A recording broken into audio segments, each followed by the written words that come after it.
Hi, I'm Steven. And I'm Jake. Welcome to Tales from the SaaS Graveyard, where we talk to employees at tech companies that are in the middle of the bell curve, not going out of business, but definitely not hitting the big time.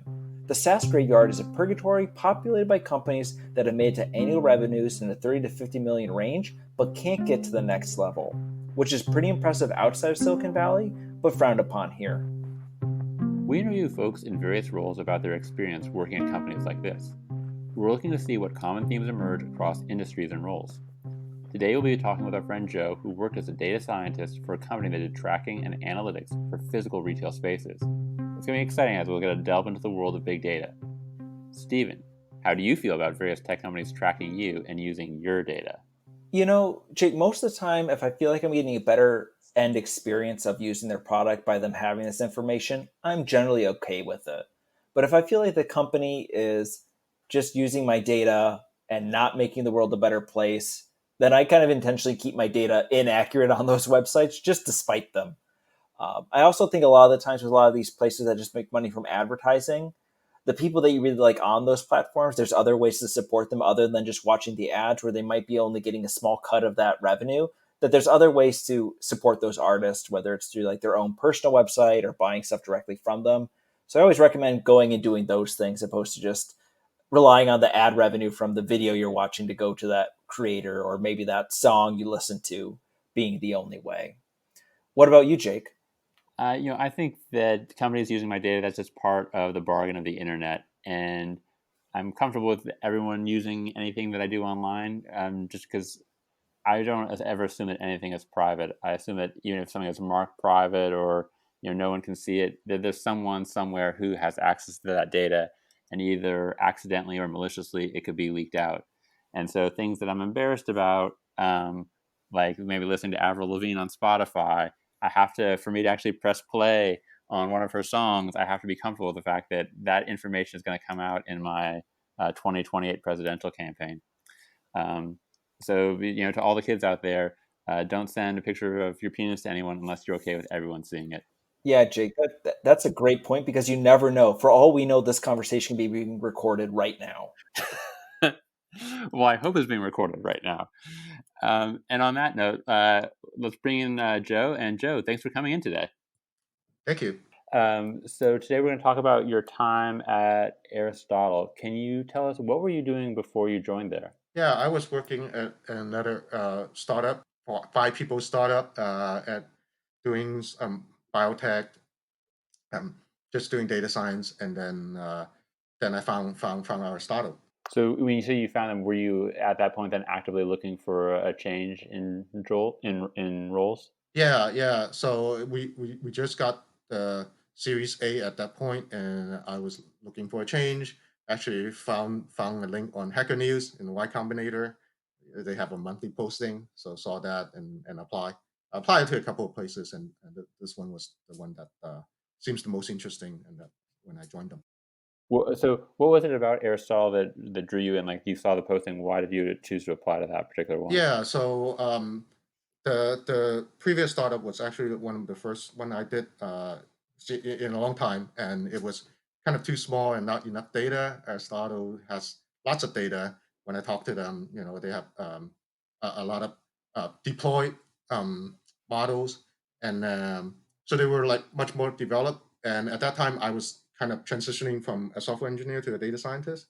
And I figure this place, has more data, much more to learn, more responsibilities, and since it's a bigger, more mature company, figure that would be a good place for me to kind of jumpstart a data scientist career.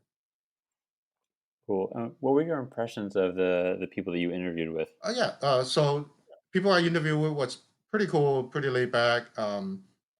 The question that they asked, it kind of varies because since I have a software engineering background, I had both a very technical interview, and then I also have some more statistic, more mathy interview for data scientists. So it kind of varies, and the people there seems pretty nice. I talked to the CTO, I talked to the hiring manager in different departments, and then kind of just thought the company was interesting, and thought wherever I fit in, I'll get to do whatever would be interesting at that point. And you mentioned there were other companies that you were interviewing at the time. Is there any debate in your mind of Aristotle versus anywhere else, or were you 100% in for Aristotle? Yeah, there were a couple other ones that were in similar vein, but I think part of the reason was those other companies were also relatively new and also in biotech space, which I kind of got turned off a little bit by just how the first startup went. So this one was kind of where I want to be, and the folks seem to be technical. The people interviewing me were electrical engineers. They were more engineering based versus more like the um, pharmacy and healthcare professionals. So it seems like my kind of people, and it was a good match. Now, you mentioned that Aristotle they were focused on retail customers. Was there any particular type of retail, or was it all types of retail stores? I think there were more all over. I mean, as I joined, when I joined, they were have specific segment they were focused on. Basically places where there's a lot of foot traffic, places that's closer to the mall, things like that. But then after I joined, it kind of expand to other things also. And then, still while you're thinking of accepting this role, were there any sort of warning signs or things that gave you hesitation about joining them? Yeah. So I had multiple interviews just because the the role in particular kind of was not data scientist is kind of hard to define even like at this stage, and this was a few years back. So I had multiple interview about the role, about exactly what I was going to do, and then there were times when I just wasn't getting exactly knowing exactly what I was going to do, how many percentage was the data engineering part, how much percentage was the data science part. And when I was joining them, they only have a couple of people, and then when I accepted, like post accepting the offer, there were more folks who joined right before me. So it was kind of interesting that there was a lot more people than what I was expecting, which is good and bad at that point. Right. And this idea that, different, I guess, so during the interview process, different people gave you different impressions what the job would be like. Do you think that's just the nature of a data scientist at that time, or was it more unique to Aristotle? I think it's partly a little bit of both, and also unique to myself since I came from a software engineering background. There's a Right. lot of folks who are, pure data scientists who would need a lot more handholding to do the engineering side. For me, I could be a data engineer, I could be a data scientist. So I think when I was interviewing for the role, they would kind of figure out where I could fit in best for what I could do. But it's also like what my aspiration was to move to more data scientists rather than the data engineering part, which I've been doing in previous companies. Before we move into your actual time there, is there anything you wish that you had found out or had asked during the interview process that would have like made your time there better? Yeah. I think the basically the makeup of team when I first interview at the time for the data science team. I just didn't know what was going on at the same time when I'm interviewing. The multiple roles that were open. It just I think if I have dig in a little bit and get more details, I would be a little bit more prepared when I join and not be surprised on the first day that a team of two became a team of 6 and 7. Yeah, in such a short time. So, so is that when you found out, like you basically joined on your first day thinking you were a team of two, and then all of a sudden there were six people there? Yeah, yeah. There were two people who were already on board, and then when I joined, three people would join a month before I did. So that's kind of like when I when I accepted the job. So when I joined, there were a bunch of new people. Basically, the team double 2.5, and then I joined. So just wasn't expecting that, and then trying to kind of navigate in that term was, you know, like you jump in, you have some idea of what the team's going to look like, what you were going to do, and then when you join, now things are a little bit different than what I expected. Yeah. Now, you said that there was both good and bad to this team being bigger than you expected. What was the good and what was the bad? Yeah, so actually, the folks that joined were basically fresh out of college. So we hire a lot of new folks who are not as experienced, so they require some handholding. The good part is they were all really good, really smart kids. That is trying to kind of navigate exactly what you're going to do, how to carve things out when you have a lot bigger team to kind of manage. Also, one of the person that the interview with got promoted to be the manager. So we have to kind of work through a little bit differently because when I joined, there wasn't a manager at that time, so things were kind of carved out. You just have like less people to kind of figure out what to do. So there's more, I guess, surface area to kind of figure out what you're going to do. Good part is there's more people to do stuff. The not so good part is trying to figure out what everybody else could and would do because everybody is so new. Joe, so you have this large team, and I think we got a little bit of a sense of this already. But can you describe what your first month was at Yeah. Aristotle? So first one was actually fixing bugs, fixing a bunch of bugs. So a little bit of history. The company's been around for a while, so they were um, originally have a CTO hardware focus, and their quote unquote data scientists were electrical engineers who kind of like switch over double time. So the code base itself wasn't that great. The folks who joined before me were trying to like fix some of that. So when I joined, help fixing bugs, code reviews, doing normal software engineering stuff. And most of the team, my team, were not software engineers. They were data scientists or statistics, that type of stuff. So uh, have to bring in a little bit more rigor into that. So did that, look into the database, look into the data, understand what the business needs are. And that's kind of like the first month, and then just trying to get with the stakeholder, get with product, figure out some of the product roadmap. And now, were you working pretty much independently? They're like, Joe, go figure out this data science stuff with us. You're working with these other teams of 6 people. Or were you a lot of these kind of goals and kind of research you were doing kind of set out by product? So it was kind of set out by product, yeah, at least in the beginning. I think there were goals for us to kind of look at the data and then figure out what else we could do with it. But when I joined, there were a couple of, I guess, like more urgent needs because the model that was built previously worked, in the beginning, but a lot of things with data science, things stop working after a while. You don't curate it, and things get stale and stuff like that. So, uh, kind of maintaining the current product and then adding features to it that they were dying to add anyway. Uh, so that kind of take front and center right away. Um, and then the research part and the data digging part, with some of the junior folks start looking at data in term of analytics rather than like more machine learning stuff. So I think we have some leeway, but we also have to kind of like support the current customer. Now, I know you mentioned that a lot of your teammates were kind of new, fresh out of school, or maybe coming more from just the pure data science background opposed to the engineering background as well.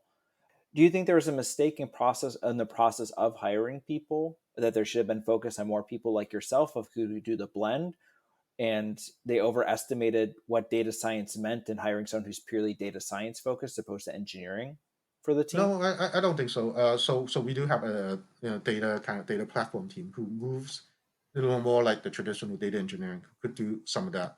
Now, because of the way the company was set up previously, as a startup, that a lot of these roles blend together.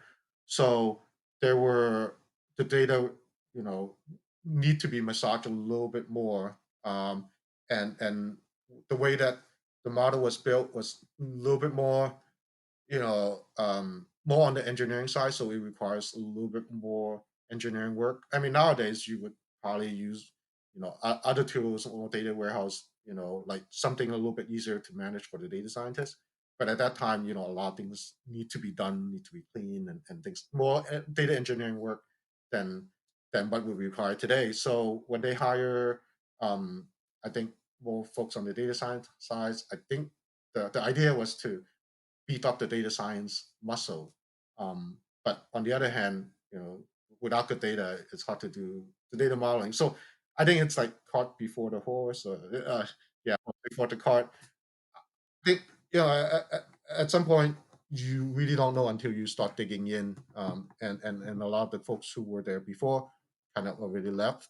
Um, by the time you basically spin up a team, so I think it's like hindsight is better, but um, I think they probably did the right thing. Now, I know you mentioned there's this team who left before you. Did you get a sense of why they left? Was it political? Was it that they just felt wanted to move on? I don't know all the details, so there was only like one guy who was kind of bridge from back then to when I joined. I think in the beginning of the company it was more hardware focused. They have a lot of hardware engineers and things like that. And then I think that iteration was done.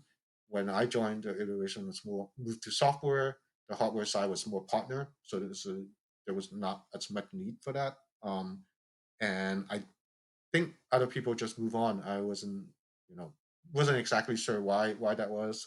We had a new CTO who was more focused, who knows about data science, who's a data expert.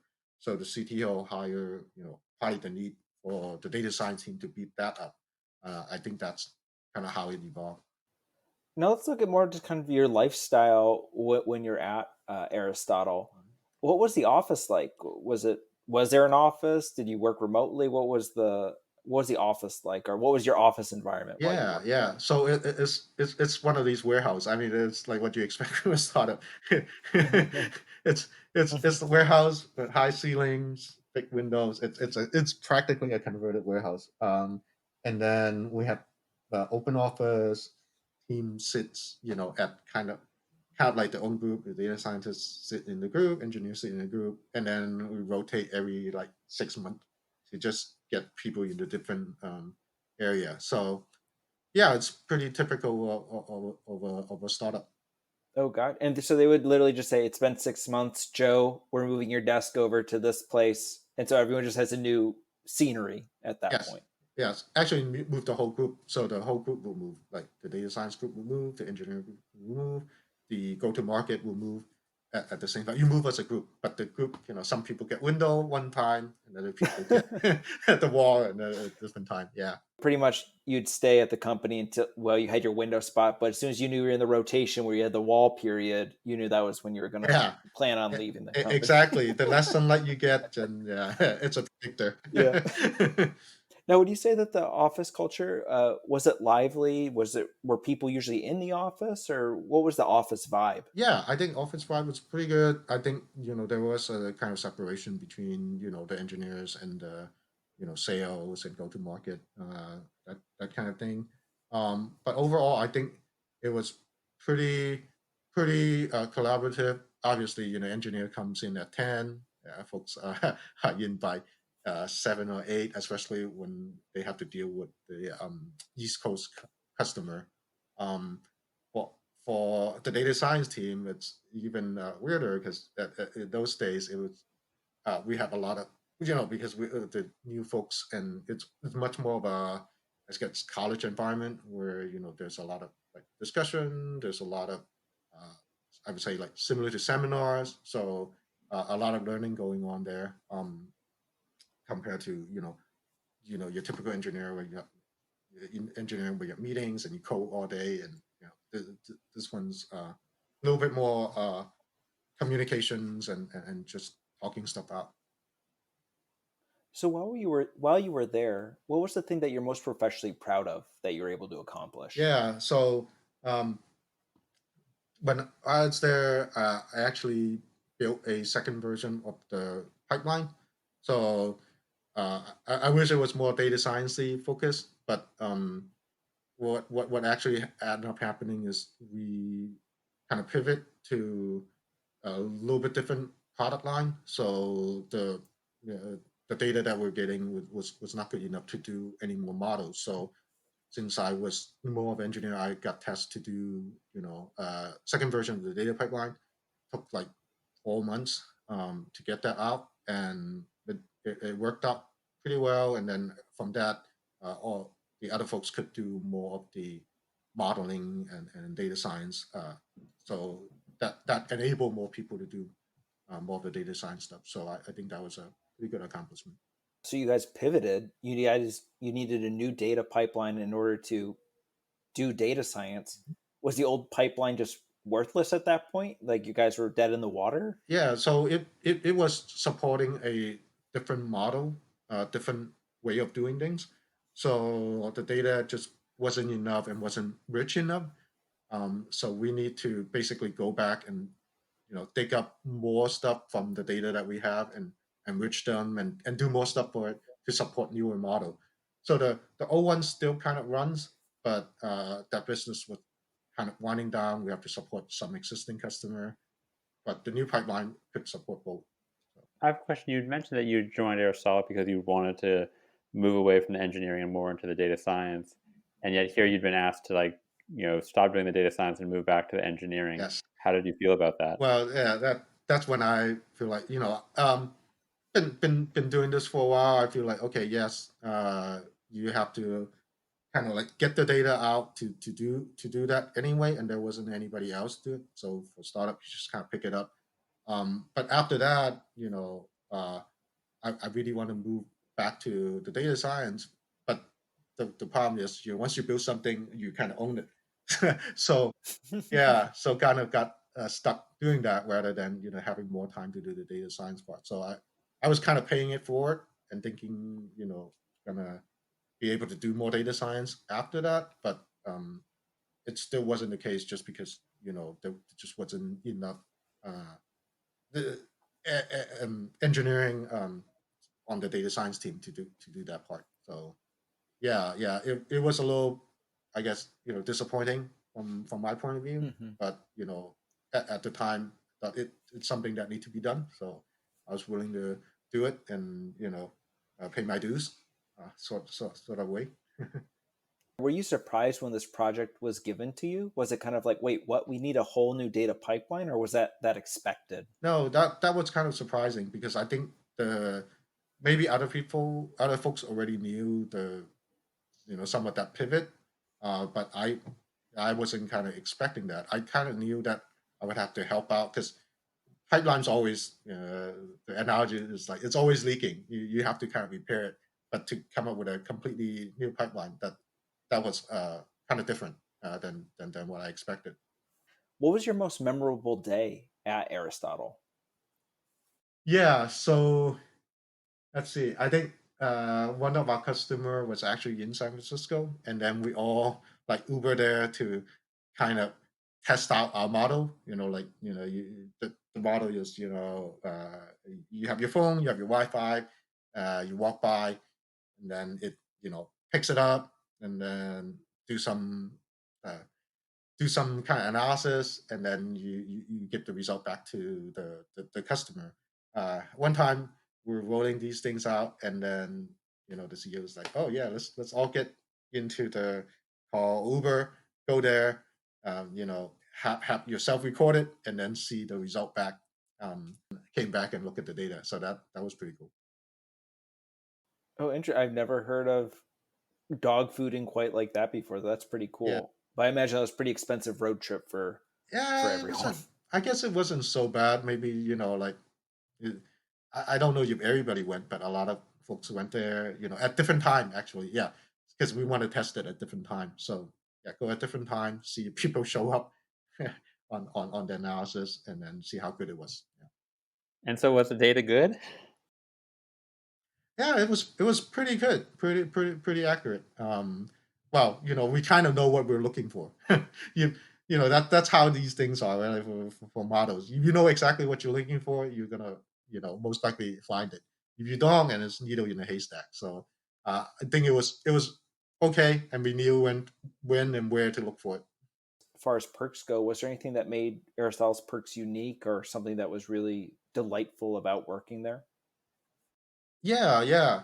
So the location was good. It's in the mission. And then for the team itself, because our CTO was also a data professional, he gave us a lot of lead room. So we have um, classes, online classes that we go through, work through problems ourselves. So it's very much uh, very academic environment where we were giving a lot of leeways to learn and then kind of improve on our data science skills. At that time, deep learning was hot, so we took some deep learning class, went through it together.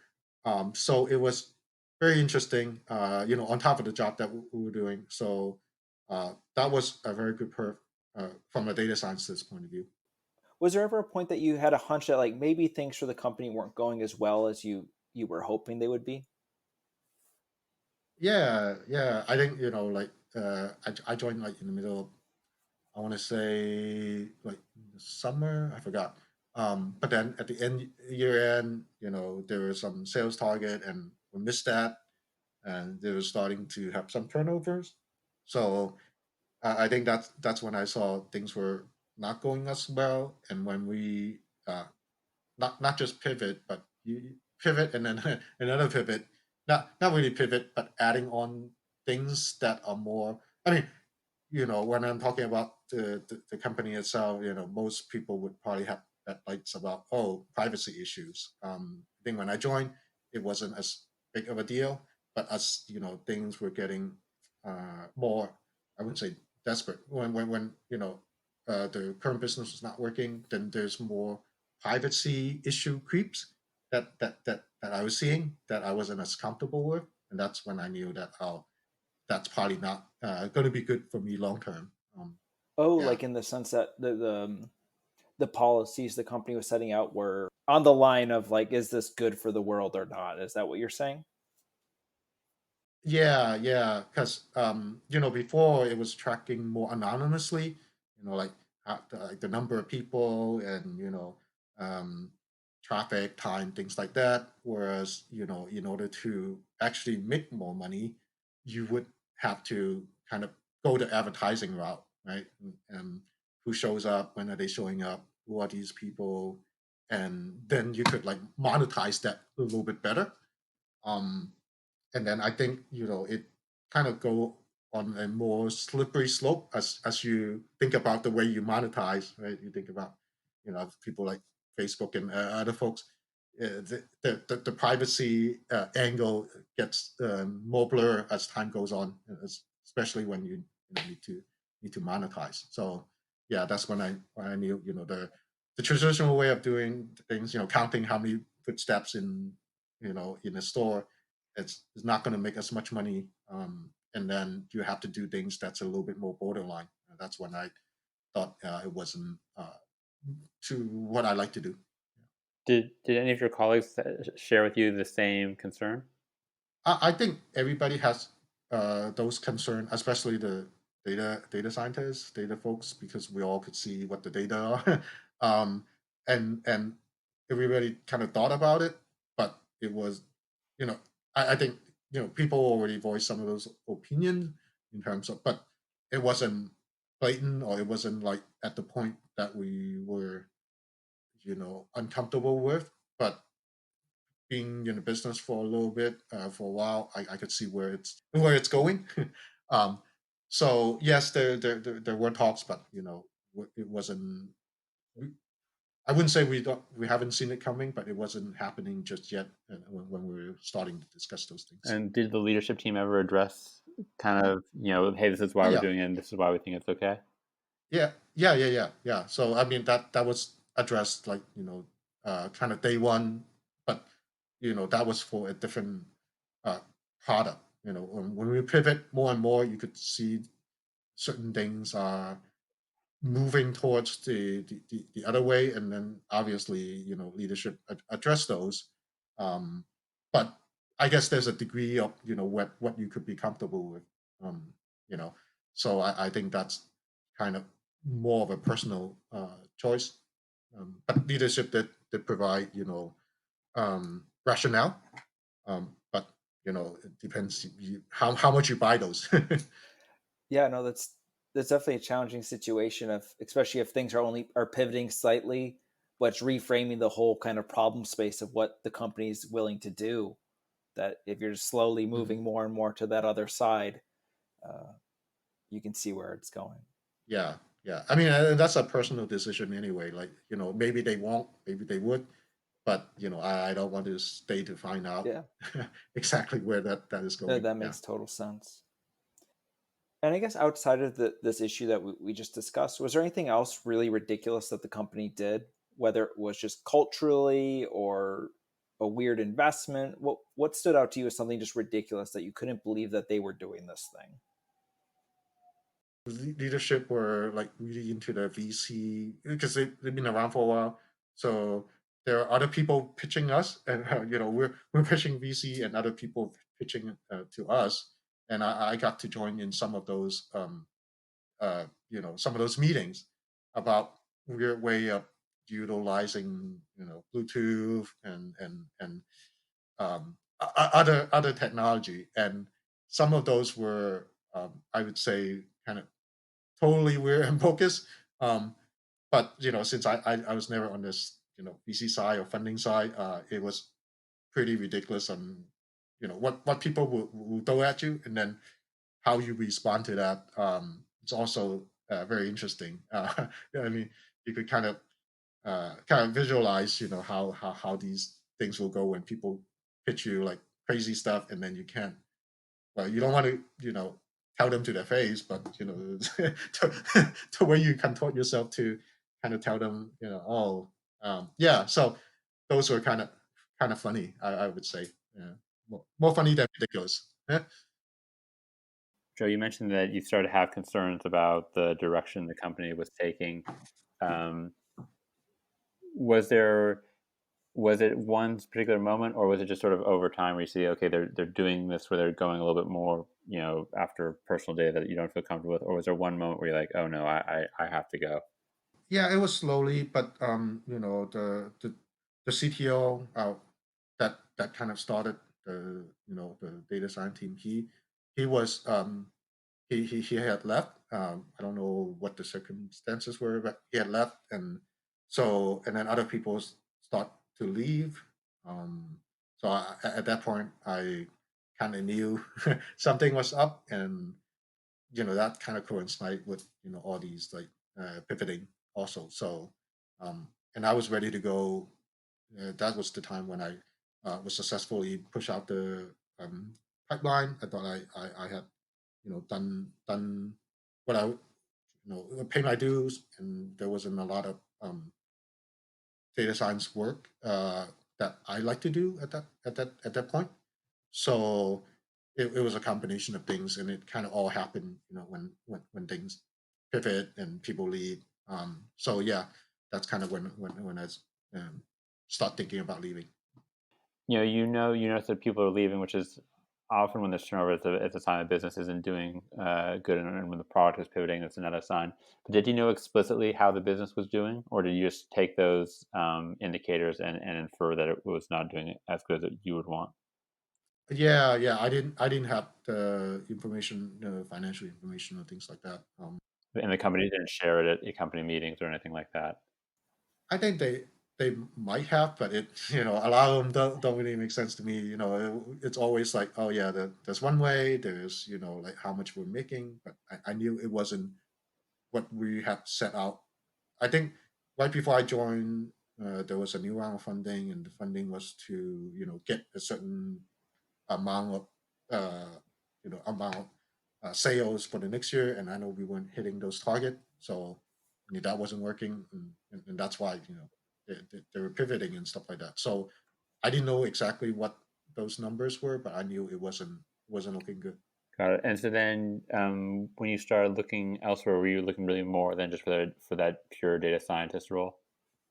Yeah, so after that, I wanted just a pure data scientist role, just because uh, from that experience. I mean, I know the my engineering experience actually was holding me back, just holding me back So I wanted to do, go somewhere where, you know, the the data engineering part wasn't as intense. Like my first startup at the biotech company, there wasn't enough data to do real data science.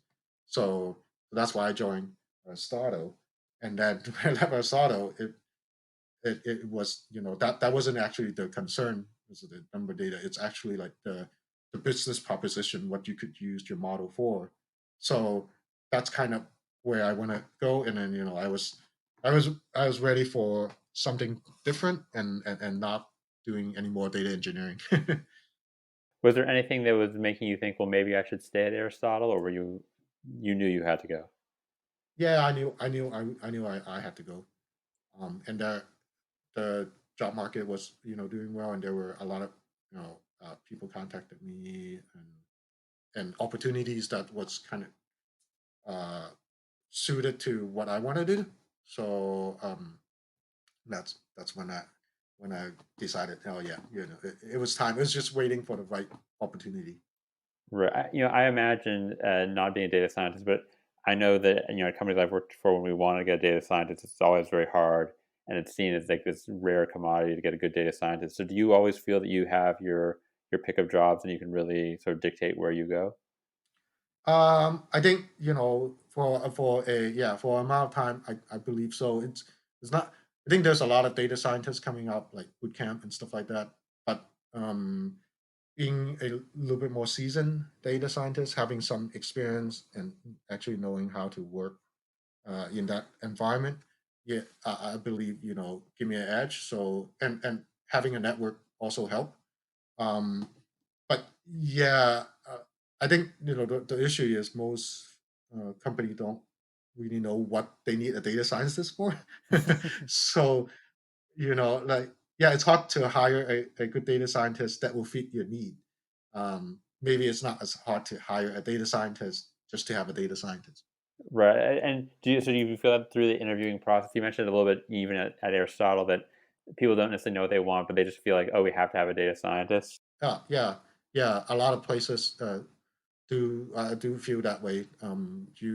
You basically, start with, analysts. You do analysis, and then you bring in, like, machine learning and data scientists. At Aristotle, they did have, a defined problem that they have, and they were just trying to optimize that. So that's kind of already mapped out. Other places, they know they need a data scientist, but, and there's different type of data scientists, right? Like, there are, like, people who are specifically to marketing, people who are more like to the engineering, to solving, like, operation problems. So if you don't know, then you don't know, right? So you might hire a data scientist who are, more on the operation side, and you really want a data scientist who could help your marketing, help your yeah the marketing effort. Got it. So when so you have people reaching out to you, you find the role that you think is the right one to make your next career move, and you tell your manager at Aristotle that you're planning on leaving. Do they try to convince you to stay at all? Yeah, yeah. It actually coincide with the manager leaving at at similar time. So there's a lot of other folks leaving. So, there was, the team was getting much smaller. So they did, try to keep me with pretty generous compensation, I guess. Hmm.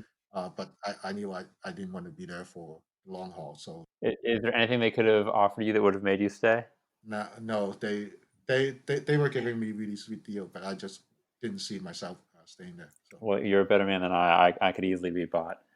Um, yeah, I might be, but then, like, 6 months down the road, who knows, right? It's so right. precarious these days. Um, so then I think we're down to the question we end every show with, and that's if you could have gone back into a time machine into that summer of 2016 and talked to yourself at that time, would you have still taken the offer at Aristotle?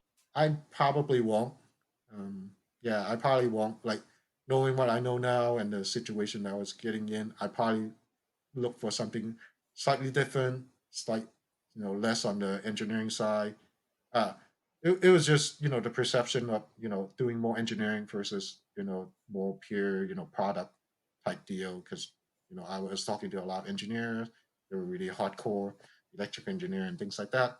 Uh, if I knew what I know, I would probably tell myself to go look for more product orientated company, more domain specific knowledge rather than just the perception of doing more Right. engineering.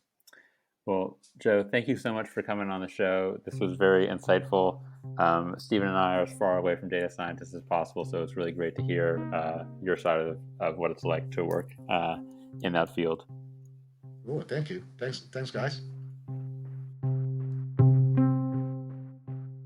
Stephen, what struck you about today's episode? The big thing that really stuck out to me with this interview, Jake, was I think every company struggles what to do with a data scientist. Everyone feels behind the times if they have data and they're not really analyzing or leveraging it in every way, shape, or form. And you just feel like you're stuck and you're not really forward thinking. And if you don't really know what to do with that data in the first place, like you already feel behind the times, the next natural step is to hire a data scientist, because that seems like the most obvious thing to like, oh, we don't know what to do with this data. Maybe this data scientist can help us out and figure out what to do. And I feel like a lot of companies fall into this trap without really thinking too much what they need to do, because nobody's going to say, we don't need to bother looking at this data. Everyone wants to have better understanding of these things, although they don't know what they want to have a better understanding of. Right. If you say we don't need a data scientist, it's almost like admitting that your competitors are further ahead than you, and they're just going to continue to get more and more ahead of you. You need that data scientist to be competitive. And we've both been at companies where, exactly as you said, we didn't know what questions we need answered or what we wanted the data scientist to do for us. We were just sort of hoping, well, if we hire this data scientist, they'll descend from above with amazing insights that will transform the business. But truthfully, it's almost just like we were passing the buck and not knowing what we should do ourselves. Oh yeah, everyone wants. Nobody's going to say no. Hey, do you want like a magical data point that's going to make us be so much better than competitors? It might be there. We have to hire someone to find out, because we don't know. No one's going to say no to that. It just feels like, oh, I feel like an idiot if I go to the board and say we don't have any data scientists on our team.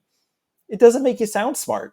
Yeah. Do you think the just the phrase data scientist makes it all the more appealing? Like, it was just like data guy, no one would really care, but like data scientist, that sounds like very cutting edge.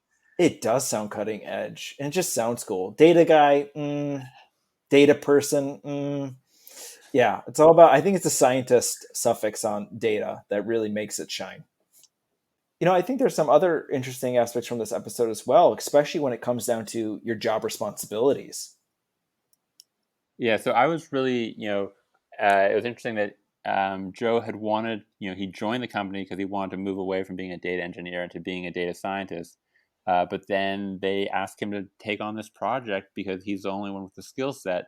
But it's going backwards from where he wanted to go in his career of, becoming a data scientist. They asked him to go back to being an engineer, and he agrees to do it, and then gets stuck being the one who owns this project that he didn't want to do. And you have to sort of wonder, when your team or your manager asks you to do something, are you always obligated to do it?